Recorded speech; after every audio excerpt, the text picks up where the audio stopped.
Hi, I'm Kat Bell, and this is basically the last update for Project Hoops. Unfortunately, the hoops didn't hoop like I thought they would. The wire that we used was some leftover wire from other projects and stuff, and it was wanting to stay in that coiled position, so it didn't want to spread out like we were hoping. And because of that, the measurements were off for how long we needed the straps. So, yeah, it was a pretty bad fail.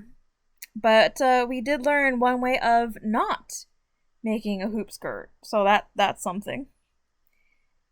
The first step for this attempt at a hoop skirt was to cut out the strips that were going to be covering the wire.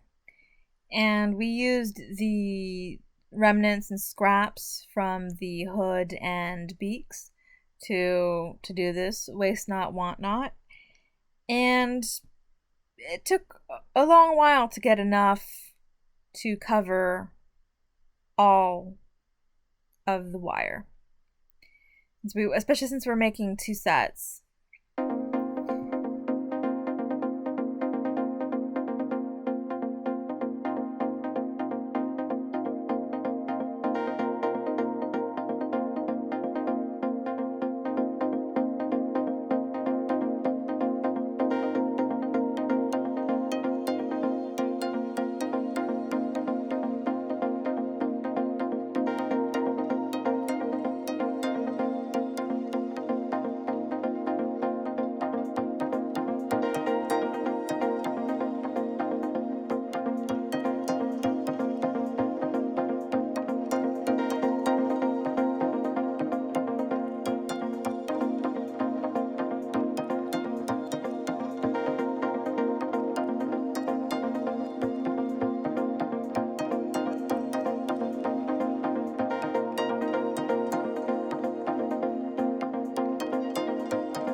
And the next step was to serge the ends of the strips together to make a longer strip. And that way it would cover the whole length of the wire, which was like 12.5 feet for the longest one. The bottom ring wasn't meant to be a full circle. It was supposed to have kind of a cut in the front so that it was supposed to have space for the legs to go through, which is the part that didn't quite hoop properly in the end. And the overall diameter for the whole circle was basically my arm's length, so it's an unarmed blood circle.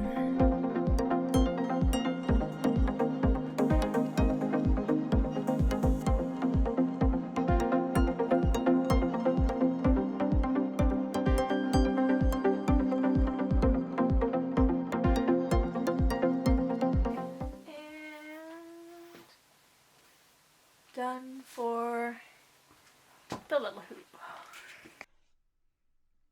For making the pockets at the ends of the hoop covers, first we cut a pair of notches, one on each side of the strips. When making these notches, the first cuts go straight, parallel to the short ends, a quarter of the way across on each side. The second set of cuts go from about half to a third of the way along the pocket side at an angle, such that they end at the same place as the first set of cuts. Next, we stitch the resulting flaps together, right sides facing, and turn that section right side out. With the wrong side facing up, we then fold the tiny pocket down and dart it into place.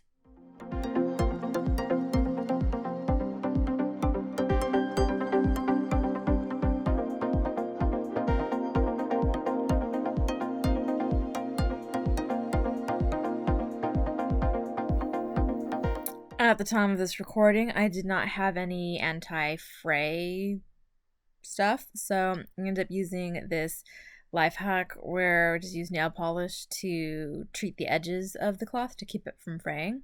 And that's basically how we just treated the pockets for this one.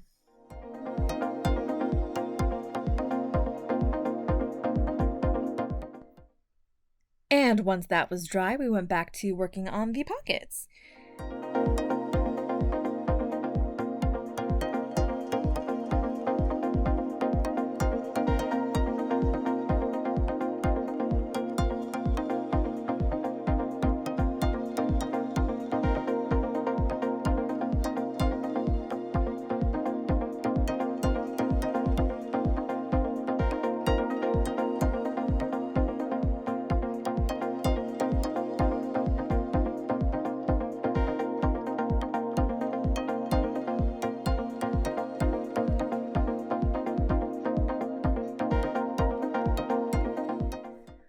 With those finally completed, we took the strips, folded them in half with the outside facing outside, and we did a straight stitch. This way, the seam will be the only thing seen on the outside once it's turned inside out, sort of like the blankets made previously.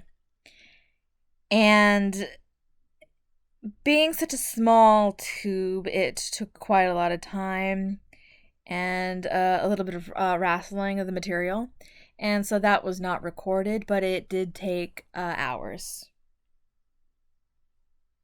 and I will spare your eyes from that that time.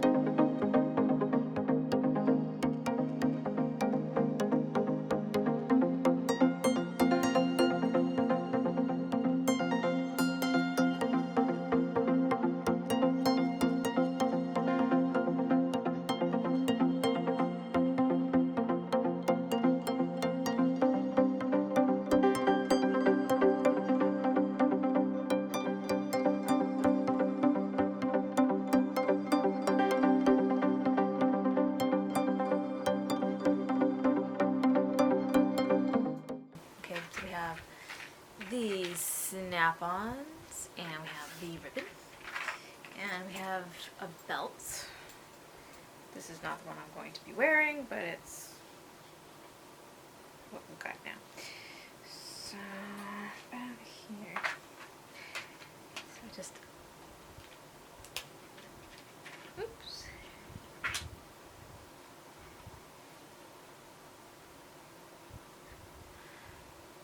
One.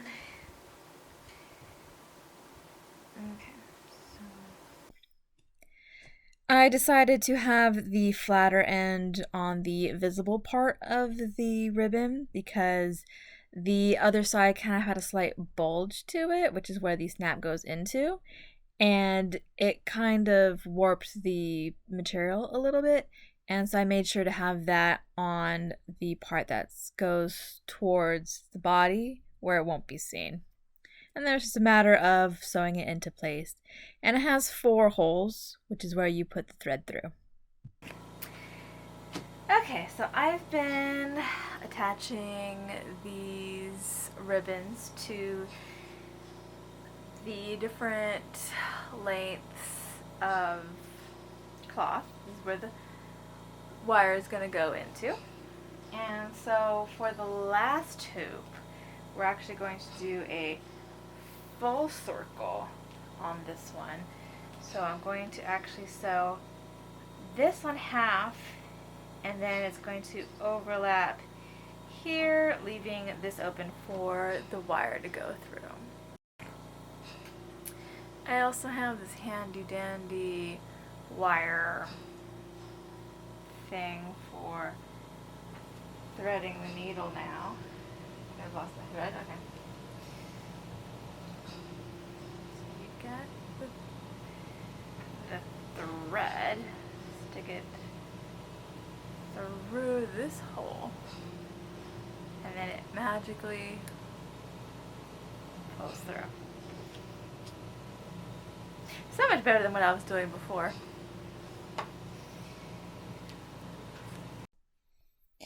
As for the darts used to secure the ribbon to the wire covers, I was basically going for an asterisk kind of shape. So kind of a star.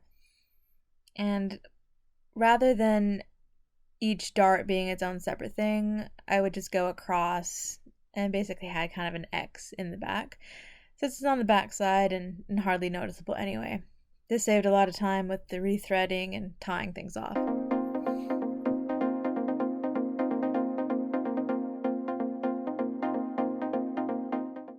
And thus concludes Project Hoops. It didn't work out exactly how I wanted, and I will likely revisit this project sometime in the future. Likely just going with what I have and modifying it to be a little closer to what I wanted originally. But overall, it was an interesting process, and I tried a lot of different things with this project. The dyeing, especially, was pretty fun. Even though we had, me and my sister had a lot of jokes about, it's like, and this is the part of the project where we dye. But overall, it was a blast, even though it didn't quite work out. And that's it for this video. Bye!